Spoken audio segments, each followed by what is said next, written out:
Dan ketika dia meninggal, teman-teman, warga ataupun semua orang di kerajaan ataupun di keraton, ini zaman abad keraton teman-teman ya, semuanya menangis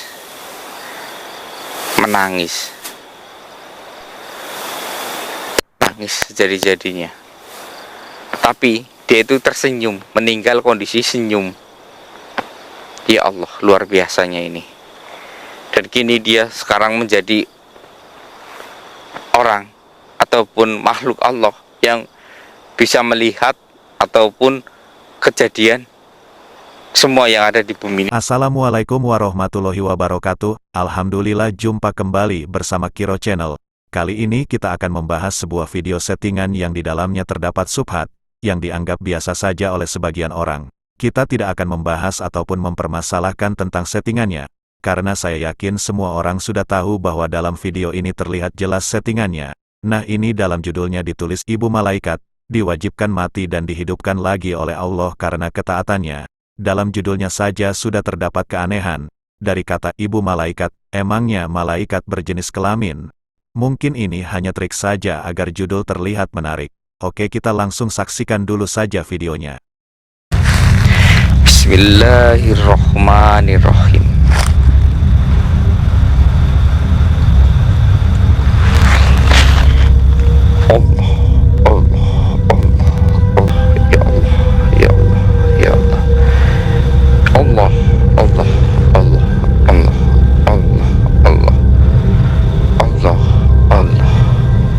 Allahu ahad, Allahu somad, lam yalid wa lam yulad wa lam yakul lahu kufuwan ahad.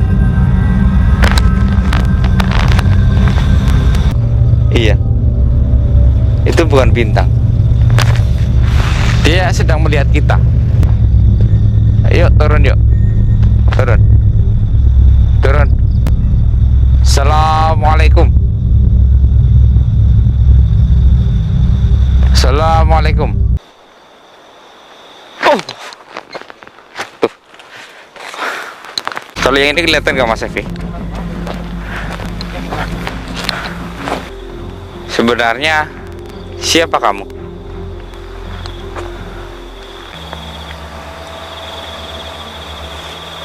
Stop dulu ya. Nah, inilah salah satu kerancuan atau subhat yang beredar di masyarakat, di mana ada orang tertentu yang bisa melihat makhluk gaib seperti jin dan katanya merupakan kelebihan dari Allah. Padahal dalam ayat Al-Quran Surat Al-A'raf ayat 27 menegaskan, sesungguhnya ia dan pengikut-pengikutnya melihat kamu, di suatu tempat yang kamu tidak bisa melihat mereka.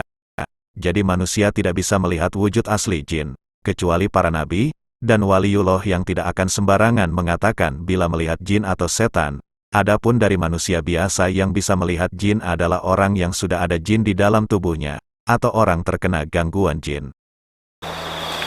Oh, seperti itu. Maaf, kamu seorang wanita? Oh, kamu ukhti. Kenapa? Kenapa kamu bisa berada di langit? Tujuannya untuk apa?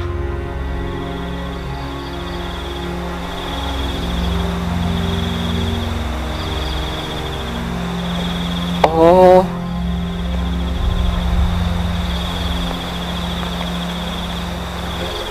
jadi kamu bisa melihat semuanya.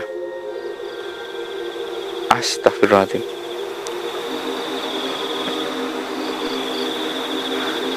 Boleh diceritakan sebenarnya bagaimana kamu bisa mendapatkan mukjizat seperti ini? Makin kesini makin terlihat ngawurnya. Yang diberikan mukjizat itu hanya Nabi dan Rasul Allah saja, karena mukjizat merupakan sesuatu yang luar biasa, yang tak dapat diterima oleh akal manusia, dan tak dimiliki oleh siapapun yang terjadi pada diri Nabi dan Rasul Allah, dalam rangka untuk membuktikan bahwa dirinya adalah Nabi dan Rasul. Jadi jangan sembarangan memberi istilah mukjizat ya. Bisa diceritakan semuanya tentang dirimu? Biar menjadi pembelajaran buat saya untuk menjadi lebih baik. Oh, iya. Terus? Terus? Oke. Astagfirullah. Jadi teman-teman, ini tuh seorang wanita yang memang sangat soleh sekali. Dan ini beliau menjadi wanita seperti ini adalah wanita yang sangat pilihan karena sebuah ucapan ataupun nazar yang ibu ini lakukan. Jadi ini ibu adalah seorang ibu yang memiliki 2 orang anak, tapi anak yang kedua ataupun yang terakhir, bungsu ya teman-teman, dia itu hidupnya itu selama hidupnya itu sakit-sakitan terus, nggak pernah sembuh teman-teman. Dan ibu ini memang taat sekali ibadahnya, dan dia selalu berdoa untuk anaknya, tidak untuk hal yang lain. Jadi ketika itu nggak berdoa berkali-kali sampai bertahun-tahun ya, ibu ini nggak menyerah, tapi selalu aja anaknya kambuh-kambuh terus. Dan dia bernazar seperti ini ketika sedang sholat, ya Allah, sembuhkanlah anak saya dari penyakitnya ini, angkatlah penyakit anak saya. Dan ketika ibu ini kan malam tidur, paginya anaknya sembuh, bisa main.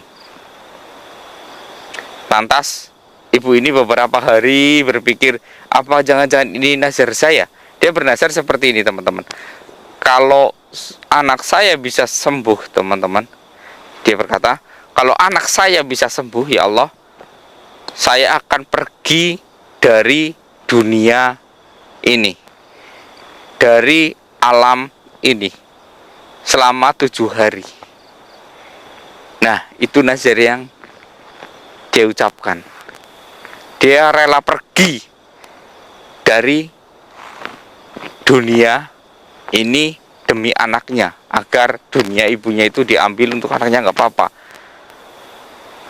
Terkabullah itu teman-teman. Dan dia bingung, ini saya harus bagaimana? Ini nazar sudah terkabul, tetapi dia bingung cara keluar dari dunia ini bagaimana? Bingung.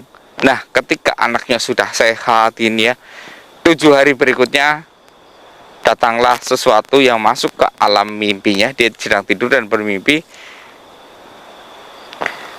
tepatilah nazar kamu sebelum azab Allah yang lebih besar dari ini turun.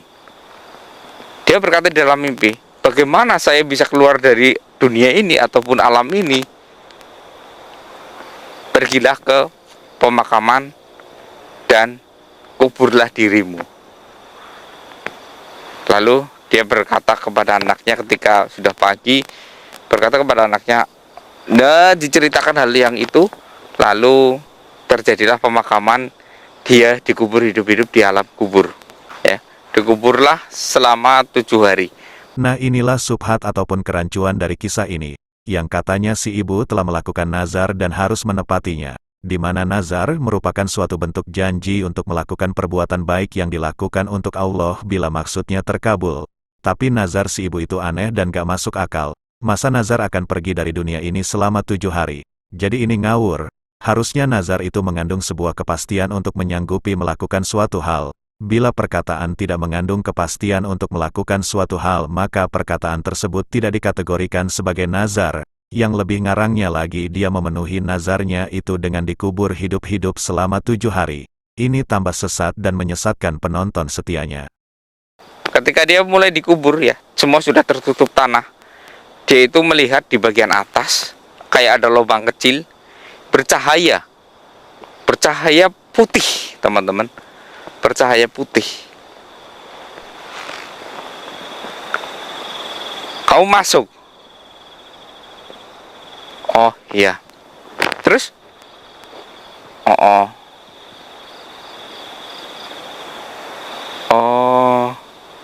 Jadi cahaya putih itu teman-teman, di situ ada lubang. Dia berusaha untuk melihat kayak gini, padahal dia nggak bisa bergerak. Tiba-tiba di dalam, dia melihat di dalam lubang itu yang bercahaya putih ada seorang wanita. bukan seorang, dua orang wanita, maaf, dua ya, dua orang wanita di sebuah taman. Jadi ketika dia melihat, ya, dua orang wanita itu melambaikan tangan, sini, sini, sini. Tiba-tiba lubang yang tadinya kecil segini untuk melihat kayak gini membesar. Dia masuk ke dalam situ, dan di situ dia hanya sebentar sebenarnya, teman-teman ya, sebentar sekali. Dia di situ bertemu, bagaimana kamu bisa di sini? Mereka dua bertanya, kok kamu bisa masuk ke sini? Bagaimana ceritanya? Ya, itulah dia sedang keluar dari alam ini, alam semesta ini. Dia sudah keluar. Ya. Dan dua orang yang di taman ini banyak sekali cerita ya. Ceritanya itu dua orang yang sedang berada di taman, yang satu dicakar-cakar oleh elang wajahnya, yang satu itu lidahnya itu dipatuk-patuk oleh burung gagak. Tapi itu di taman, teman-teman. Tamannya sangat luas. Dan mereka berdua ketika dia keluar dari situ, burungnya pergi semua. Pergi ketakutan melihat wanita ini. Pergi. Lalu mereka bercerita, kamu kenapa kok di taman bisa ada burungnya gini-gini? Yang pertama, wanita ini, ya, mohon maaf, kepalanya dicakar-cakar terus karena dia itu emosian terhadap suaminya. Dia berkata gitu. Dan yang satu, ini lidahnya itu sangat keras sekali kepada sang suami, ya, mudah sekali. Lalu mereka berdua berpesan, tolong saya ingin terbebas dari hal ini. Caranya gimana? Sampaikan permintaan maaf saya kepada suami saya. Dua-duanya seperti itu. Lalu dalam sekejap dia merasa kok kayak bergetar gitu, teman-teman. Ternyata itu sudah 7 hari. Jadi bergetar itu tanah sudah digali lagi sama anaknya, dan tiba-tiba kembali dia merasakan berada di dalam tanah. Merasa hanya sesingkat itu, bercerita itu saja, tapi sudah 7 hari. Dia bangkit, ya, dalam kondisi masih sehat, membuat gempar. Ini sudah lama, teman-teman. Kejadian ini sudah lama. Astagfirullahaladzim. Dan dia jadi sangat terkenal di era abad itu. Lalu, teman-teman ya, dia ini meminta maaf kepada suaminya bahwa saya ketemu dengan istrimu di sana. Banyak yang bertanya kayak ini. Banyak sekali ya, banyak sekali yang diceritakan. Ini akhirnya dia tidur, malamnya bermimpi ketemu dua orang ini. Terima kasih, sekarang saya sudah tidak dikejar-kejar oleh burung elang dan burung gagak. Dia dilindungi, teman-teman, diselamatkan. Astagfirullahaladzim. Haduh, istighfarnya sih bagus. Ngarangnya itu loh keterlaluan. Walaupun niatnya baik tapi caranya yang salah ini tidak akan membawa kebaikan. Allah Subhanahu wa Ta'ala berfirman, jangan kalian mencampur kebenaran dengan kebatilan, jangan juga kalian menyembunyikan kebenaran, padahal kalian menyadarinya. Surat Al-Baqarah ayat 42. Berterima kasih kepada dia, sudah tidak ada siksa lagi mereka. Dan dia sekarang jadi dijuluki adalah wanita suci. Ya. Makanya kita kalau mengucap nazar ataupun hajat itu hati-hati ya, teman-teman ya. Karena kesuciannya dia, ya, anggap saja dia pernah mati suri tapi tidak mati, teman-teman. Ketika dia melihat di pemakaman, dia tahu apa yang terjadi dengan dia, apa yang terjadi dengan makam ini, apa yang terjadi dengan makam ini. Dia bisa melihat. Dan ketika dia meninggal,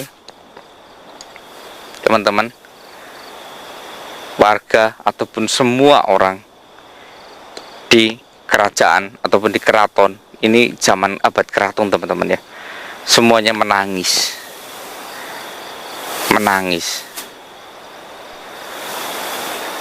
sejadi-jadinya. Tapi dia itu tersenyum, meninggal kondisi senyum. Ya Allah, luar biasanya ini.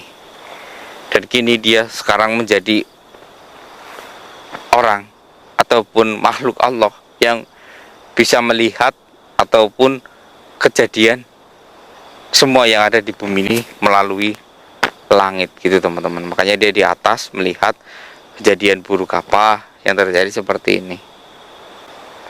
Apa? Orang yang sudah meninggal itu berada di alam kubur. Ini malah ngarang lagi. Seolah-olah si ibu itu jadi malaikat, tapi dia takut ngomongnya. Jadi diplesetin menjadi makhluk Allah yang bisa melihat apapun kejadian yang ada di bumi, dan dengan melihatnya di langit. Jadi jelas ya, begitu banyak kerancuan dalam kisahnya. Mohon maaf bila ada perkataan yang kurang baik. Wassalamualaikum warahmatullahi wabarakatuh.